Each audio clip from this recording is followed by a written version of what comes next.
Olá, a paz do Senhor Jesus, meus queridos e amados irmãos. Aqui quem vos fala é o pregador missionário Miguelzinho. Quero estar confirmando. Fala, gente, tudo bem com vocês? Sejam todos bem-vindos ao canal Papo com Jones. Neste vídeo aqui você vai ver toda a verdade sobre o profeta mirim Miguel Oliveira.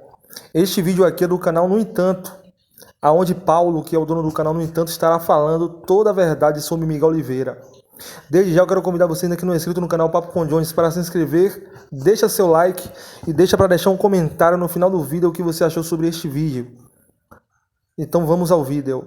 A história que eu vou contar a vocês hoje vai fazer você enxergar com outros olhos o sistema religioso e até que ponto as pessoas são capazes de mentir para terem lucro dentro da igreja. Eu vou compartilhar com vocês a verdadeira história de Miguel Oliveira e quem está por trás desse menino.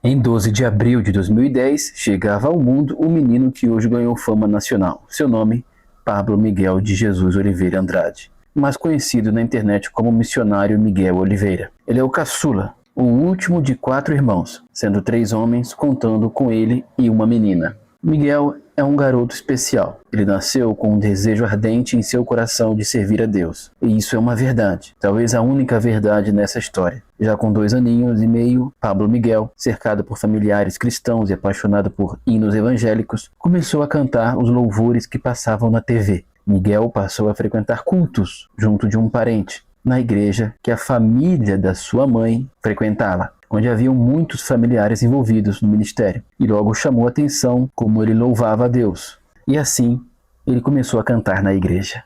Tinha tudo para ser uma história muito bonita, se não envolvesse uma louca, 2 anões e alguns malandros que vão se aproximando. Parece o início de uma piada, né? E talvez seja a piada chamada Profeta Mirim. É importante você saber o seguinte: a família por parte de mãe do Miguel é toda evangélica, bem diferente daquilo que ele sempre contou nas pregações. São todos de uma pequena igreja em Carapicuíba. E não, eles não estão de acordo com essa história. E não, eles não têm nenhum contato hoje com o Miguel, justamente por discordarem destas práticas. Chegaremos neste ponto. São pessoas honradas, são pessoas dignas e que não têm culpa. Nem mesmo Miguel tem culpa do que está acontecendo. Pelo menos não tinha. Você vai compreender o que eu estou querendo dizer. O que será apresentado aqui neste vídeo é de fato a verdade de quem é o personagem Miguel Oliveira, quem está por trás e qual o verdadeiro interesse em tudo isso. Você vai se surpreender a que ponto chega a maldade e a manipulação do ser humano. Por isso, desde já, por favor, peço que deixe o seu like, ative o sininho e se inscreva no nosso humilde canal. Para entendermos o fenômeno Miguel Oliveira, precisamos entender os pais de Miguel Oliveira. Essa mulher se chama Érica de Jesus Oliveira. Ela é mãe de Miguel e seus irmãos. O nome Miguel é em homenagem ao pai, este homem que você vê na foto com ela antes da fama do menino. Seu nome é Miguel Marcelo Dias. Um homem até trabalhador, mas segundo fontes, que sempre teve problemas com bebida. Daqui a pouco vocês saberão qual a postura do pai em relação ao sucesso do filho. Mas desde já é importante vocês entenderem que não existe outra pessoa por trás do Miguel que senão a sua mãe. Ela é a criadora desse personagem folclórico evangélico. Diferente do que Miguel conta em suas mensagens, o rapaz nunca congregou na Deus e Amor. Apesar de toda a sua família por parte de mãe ser evangélica, sua mãe nunca gostou de igreja. Essa senhora, na foto, é a avó de Miguel, mãe de sua mãe. Ela tinha em casa muitas fitas e DVDs de mensagens.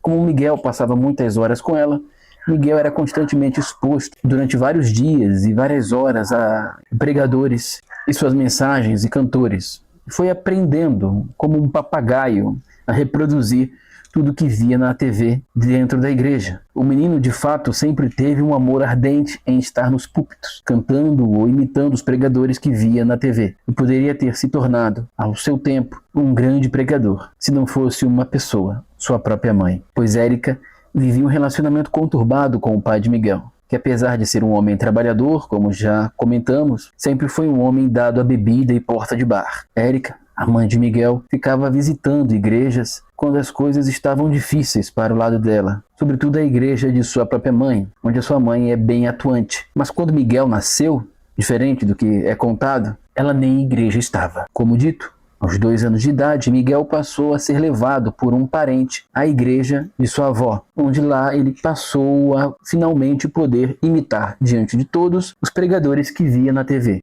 Em uma das crises no casamento dela, ela começou a frequentar a igreja da família novamente. Entretanto, como ela costumava viver, segundo fontes, uma vida não muito evangélica, uma pessoa chamou sua atenção. Érica não gostou e, de pirraça, também proibiu que Miguel continuasse sendo levado para a igreja da avó, o que deixou todos muito tristes, incluindo o próprio Miguel. Sua mãe, nesse período, ali quando ele tinha 2 anos e pouco, se encontrava numa situação muito difícil financeiramente, e é aí que entra o pulo não do gato, mas da onça. Ela passa a levar o Miguel, vestido de terninho, cantando em diversas igrejas.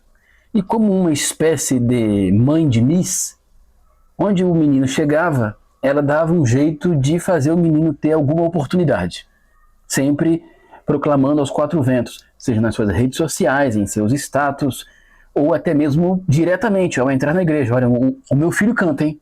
O meu filho canta. Dá uma oportunidade para o meu filho. E o menino cantava, e as pessoas vendo o menininho ali, com muita ousadia, imitando os pregadores que via na TV, corretamente, com aquela vozinha de criança, comove. Só que, como eu disse, aí é que entra o pulo da onça. Miguel passou a não só cantar, mas antes de cantar e durante a melodia, como uma espécie de ministração, ele dava um pequeno testemunho. E que testemunho era esse? O testemunho que ele nasceu cego, surdo, mudo, sem as cordas vocais, mas foi curado por uma oração da sua mãe, que, diante de tamanho milagre, sua mãe teve que largar o espiritismo, para não dizer o candomblé, e seguir o caminho da igreja evangélica. Porém, como eu disse, o pulo da onça, tudo isso foi treinado por sua mãe. Sua mãe é a grande mentora desse personagem. Miguel, quando ele conta essa história em um podcast, ele não está mentindo. Ele, de fato, quer acreditar naquilo. Hoje, eu tenho para mim que ele passa a se questionar. Mas chegaremos nesse ponto do porquê que ele não diz a verdade. Sua mãe, antes, não se sabe ainda o motivo. Sabe-se que ela estava numa situação financeira muito difícil e por conhecer bastante de igreja evangélica, por ver vários falsos testemunhos, deve ter visto em algum lugar, deve ter visto na internet a ascensão de outros pregadores mirins também. Não sei se a Vitória Souza naquele momento estava começando a ter muita agenda, já como pregadora mirim. Tem aquele Macaulay Culkin também, nesse mesmo período. E a família tendo a vida social mudada por conta das agendas. Eu acredito que ela viu. Todos são do interior de São Paulo. Todos esses pregadores mirins, você pode observar, são do interior de São Paulo. Eu acredito que ela viu a oportunidade. Poxa, meu filho tem talento. Como um pai de um Neymar. Vou explorar isso. Só que a verdade dentro de igreja pentecostal e neopentecostal nunca é o suficiente. Não basta apenas o talento. O povo quer o David Copperfield. O povo quer a reveladura. Então ela inventa esse testemunho falso, ela chama o Miguel. Tudo isso que eu estou te falando são de pessoas extremamente próximas. Ela chama o Miguel dentro de casa e o instrui. Miguel, você é um fruto de milagre. Você é um milagre, Miguel. Um menino de 2 anos e pouco. Deus curou você. Isso que você vê esses pregadores falando aconteceu com você. Você é um escolhido, Miguel. Miguel, você não falava. Miguel, você não andava. Miguel, você não enxergava. Deus curou você através da minha oração. E diante dessa enorme maravilha, eu tive que me render ao poder imenso do Evangelho. Miguel começou a acreditar e repetia isso. E convenhamos, cara, um menino de 2 anos e pouco, com o microfone na mão, com trejeitos de adulto, mas ainda assim com as características de um pequeno, dizendo algo tão forte, emociona muita gente. Não precisa ser verdade.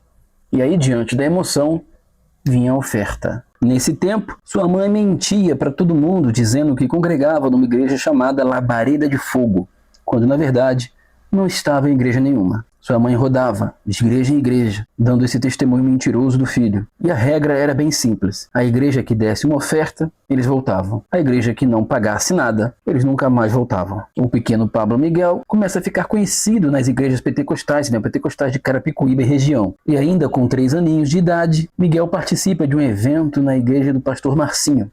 É quando ele conhece Jorginho de Xerém. Nessa época, o pai do Miguel não estava nem aí para a vida que o filho levava ou onde sua mulher estava com a criança. Ele só trabalhava para sustentar a casa e encher a cara no boteco. E quando ia para casa, sua esposa e o seu filho já estavam em alguma igreja por aí. Nesse período, a vida deles era cheia de idas e vindas.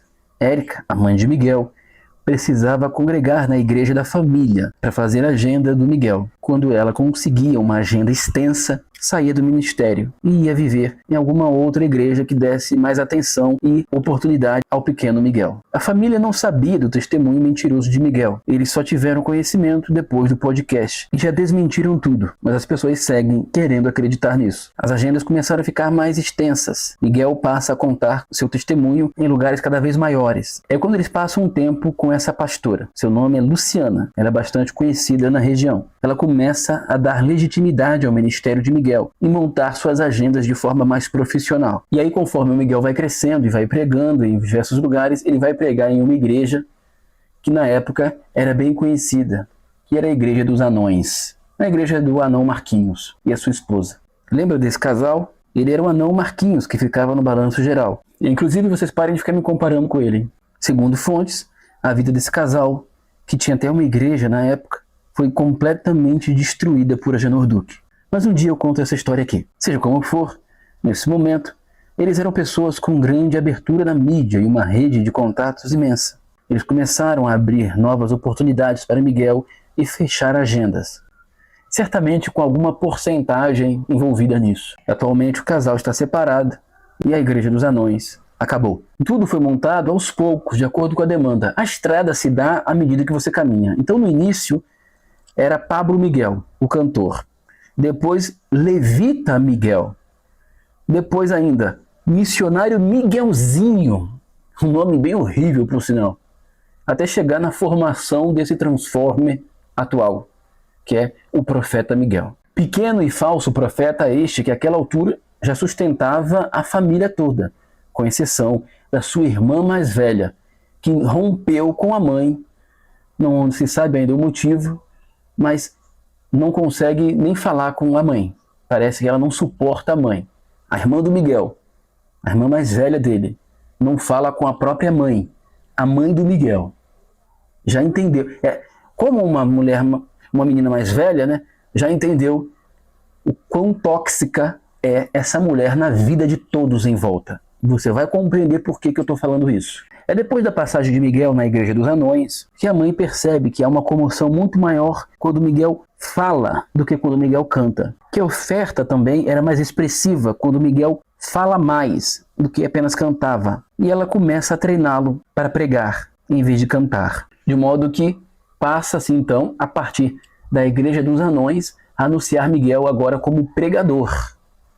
Miguel agora não é cantor. Aos poucos ele vai deixando a imagem de cantor de lado e vai voltando-se apenas para a pregação. Então, seja nas redes sociais da mãe ou nas agendas ali feitas pelo anão Marquinhos, ele vai sendo oferecido como um pregador. Miguel é uma vítima de sua própria família, pois todos passam a ser sustentados por suas agendas. Como eu disse, com exceção da irmã mais velha. O pai não trabalha mais, a mãe não trabalha e Miguel larga os estudos. Mas aos poucos Miguel vai entendendo como é que as coisas funcionam. Afinal de contas, ele tem 14 anos.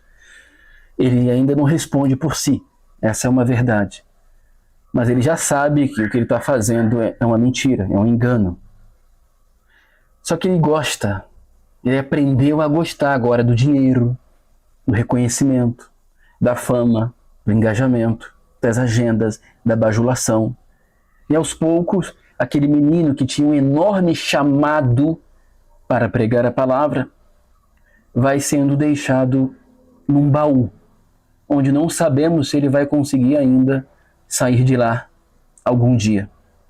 Pois Miguel vai dando vazão a esse personagem, esse falso profeta que as pessoas tanto clamam. Miguel tornou-se precocemente um falso profeta. Miguel quase sempre viaja apenas com a companhia de um dos irmãos, que ele apresenta como um amigo. A mãe só vai quando a igreja ou o local exige. Conforme o sucesso de seu falso testemunho vai repercutindo fora do nicho religioso, as pessoas começam a pedir que ele apresente algum laudo, exame, ou o que fosse que comprovasse esse tal milagre extraordinário da medicina. É quando a mãe cria uma jogada que ao mesmo tempo é genial, ao mesmo tempo é de extrema maldade. Mas antes de chegarmos nesse ponto, é importante entender mais uma vez o seguinte: Miguel não tinha igreja. Bem ao contrário do que ele sempre pregou. Você tem que ter pastor, você tem que ter pastor. O pastor Marcinho, que é outro picareta também, apenas acolhe Miguel quando percebe que o jovem está tendo bastante destaque na região. Carapicuíba, Osasco, toda aquela região ali. E aí o pastor Marcinho, antes da explosão de Miguel Oliveira, diz: fiquem aqui na minha igreja, porque eu tenho muitos contatos. Ele quer lucrar, né? Ele quer meio que empresariar, tendo a sua porcentagem, evidentemente. Então, com a promessa da realização de um dos maiores sonhos do Miguel, eles conseguem convencer a mãe do Miguel, que é sempre quem está por trás de tudo, a irem para a igreja do pastor Marcinho. Mas isso tem um ano e pouco que eles estão lá. Não tem muito tempo, não. E que promessa é essa? O pastor Marcinho promete a Miguel que vai fazer de tudo para que ele pregue nos gideões missionários. Um dos grandes sonhos do Miguel é pregar no mesmo local que ele viu aquele bando de larápio enganando o povo. Pois, infelizmente, ele ainda é muito pequeno. Ele não entende que aquilo ali é tudo uma farsa também. Então ele quer estar dentro da TV, como ele viu os seus ídolos. São os heróis da Marvel para ele. É um menino doutrinado desde pequeno. Ele não enxerga de outra maneira. Então, com essa promessa, eles conseguem convencer Érica, a mãe de Miguel, a irem para a igreja de Marcinho. Marcinho, ele é um cara muito conhecido nessas igrejas de revelação. Ele pode não ser um nome tão midiático, mas ele tem bastante abertura nessas emprejinhas aí que enganam o povo. Resultado, ele começa a acionar seus contatos e as agendas do Miguel começam a crescer ainda mais. Miguel começa a ir a lugares maiores, atender mais agendas e a locais cada vez mais distantes, trazendo, evidentemente, mais dinheiro para a família, que já não trabalhava. Ninguém trabalha na casa, todos vivem às custas de Miguel. Mas Marcinho não faz isso porque é um bom pastor. Marcinho faz isso porque tem uma porcentagem no lucro das pregações de Miguel. Mas lembra que eu disse que as pessoas começaram, diante da enorme repercussão que começou, a furar a bolha. Miguel passou a ser comentado em canais não evangélicos. E aí as pessoas são menos idiotas e começam a questionar: bom, um milagre desse tem que ter um mínimo de testemunho, tem que ter uma declaração de um médico, né? É o médico testemunhando algo extraordinário. E toda vez que cobravam ele, ele esquivava-se. Cobravam a mãe esquivava-se. Até que a mãe teve a grande sacada. A mãe teve a coragem de dizer: pasmem os senhores. A mãe teve a coragem de dizer, primeiro, para Miguel, o esposo e os outros filhos, que estava com câncer. É isso mesmo. Passou a convencer todos que ela estava com câncer. E toda vez que alguém toca nesse assunto do exame, ai, minha cabeça, ai, eu estou tremendo, ai, minha mão está suando, ai, eu vou desmaiar. Tocou nesse assunto, ela simula um mal-estar, simula um desmaio. Assim que ela enganou o Fábio lá no podcast. Coitado do Fábio, sempre sobra para ele o mais bobo. Mas ao mesmo tempo que ela declara isso, ninguém a vê em nenhum momento procurando uma quimioterapia, procurando uma radioterapia, procurando um tratamento, não tem também nenhum exame, não tem nenhum laudo. Daqui a pouco, evidentemente, ela vai aparecer quando todos esquecerem da questão do falso testemunho dele, que foi o que o trouxe até aqui. Aí depois ele jogou o meme, né? O Of the King, que aí o impulsionou ainda mais. Ela precisa criar algo que desvie a atenção das pessoas. Então, você pode observar, já estão esquecendo. As pessoas já estão começando a deixar de ficarem questionando. Cadê o laudo que você nasceu cego, surdo e mudo? Cadê o laudo, cara? Já começaram a esquecer. E agora ela criou essa mentira para afastar ainda mais. Daqui a pouco, as pessoas começam a focar. Sua mãe está doente? E aí, o que aconteceu com ela? Foi curada. Deus a curou. Através da minha oração. É assim que vai acontecer, cara. E ninguém vai lembrar, né? Porque ela percebeu que igreja evangélica, as pessoas são idiotizadas. Fica todo mundo assim, ó, abobalhado. Então, ela criou esse personagem como uma espécie de mãe de Miss. Ela começou a explorar o talento do filho dela para enganar o povo. Ah, vai colar. Eu só preciso criar algum subterfúgio para me impulsionar, para fazer o povo esquecer um pouquinho mais. Lá na frente, eu crio outra mentira. E as pessoas esquecem de novo. Que simplesmente é assim. Ninguém percebe. Como já foi dito, o pai, no início, não se importava. Depois passou a questionar e, por último, largou até o emprego. Agora é só futebol, pinga e farra. Não necessariamente nessa ordem. A família por parte da mãe de Miguel, sua avó, suas tias e primas, foram todos bloqueados por Érica, a mãe de Miguel. Ela controla cada passo, cada agenda e tudo que Miguel vai inventar no púlpito.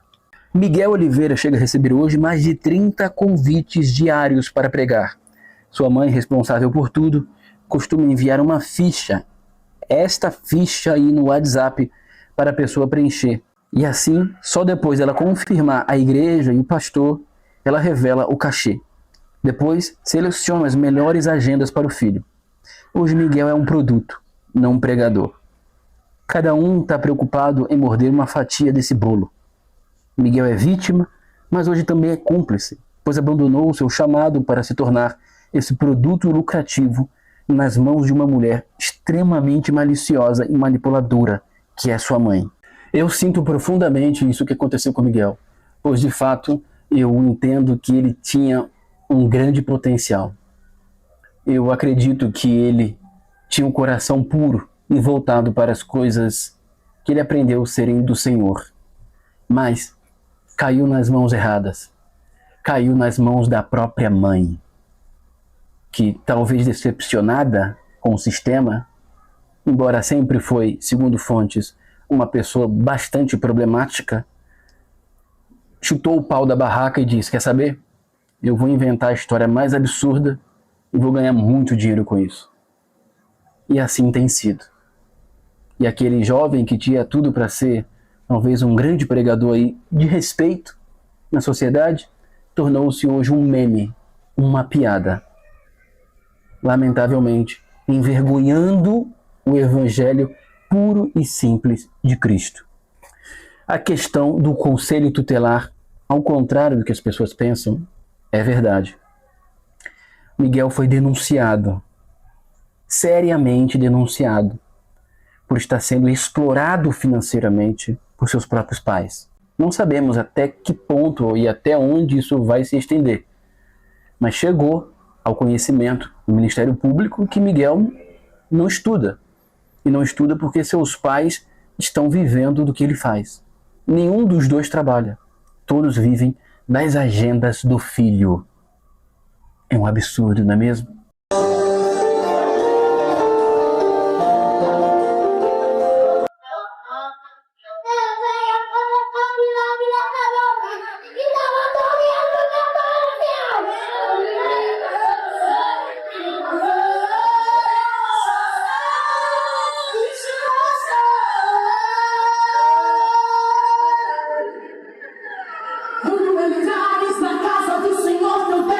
Essa é a verdadeira história de Miguel Oliveira. Aí eu te pergunto, ele é vítima ou culpado